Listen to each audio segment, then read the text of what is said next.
شهرداری مسکو و 13 اپریل карантини وابسته به سرایت کرونا ویروس را شدیدتر کرد. جاری شدن карантин در پایتخت روسیه شماری زیادی مهاجران کاری و شرایط بود و باش آنها را طاقت فرسا نموده است. از دیروز به این طرف صدها مهاجران را از محل ساختمان با اتوبوس بیرون کردند. رادیوی آزادی این شب روز از مهاجران دهها شکایت دریافت می‌کند و آنها عرض دارند که با از دست دادن جای کار درآمد نیست و قسمی حتی برای خریدن خوراکواری هم پول ندارند. همکارم عبدالله اشورов عرض مهاجران را شنید، با مقامات و حامیان حقوق مهاجران هم صحبت داشت و حالا با ما در استودیو است.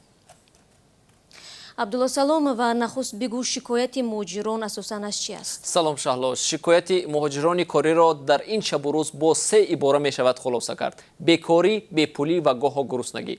سرسانی مهاجران در شهر مسکو از این روز باز بیشتر شد، چون سر از امروز حکومت شهر مسکو رژیم حرکت با اجازتنامه و یا خود پروپوسک را جاری کرد. بنابراین در شهر مسکو کار در ساختمان ها متوقف شد و از این رو یک بخش بزرگ مهاجران هم بیکار و هم به جای زیست ماندند، چون که اکثر مهاجران بیناکار در محل ساختمان و یا نزدیک به آن زندگی میکنند.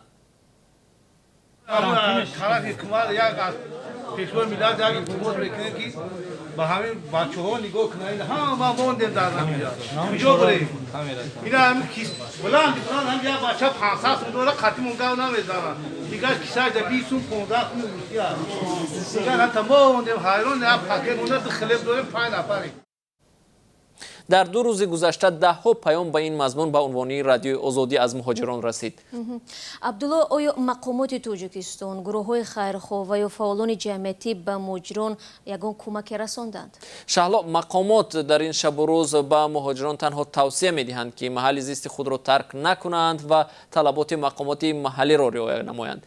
خدمات مهاجرتی تاجیکستان به سوال آنه که آیا در این شب و روز دشوار برنامه کمک به مهاجران را دارد و یا در فکرش هستند نخواستند پاسخ گویند، اما فعالان حقوقی مهاجران تحت رهبری عزت امان به مهاجران یاری در شکل مواد خوراکواری رسانیدند، اما معلوم که آن هم همه را نمیتواند فرا بگیرد.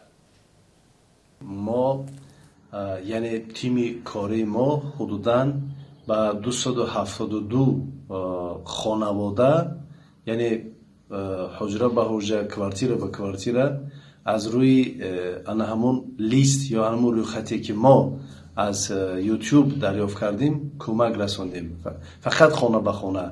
و کسایی که آمدن و از مرکز کمک گرفتن ما ایرا شمارش نکردیم متاسفانه، یعنی تعداد معینش ما نمیدونیم، شاید 1000 یا 2000 نفر آمده کمک دریافت کرده باشند. با جاری شدن رژیم اجازتنامه‌ای گشت و گذار در مسکو، تقسیم کمک در شکل مواد غذا در کوچه‌های این شهر اکنون ناممکن شد.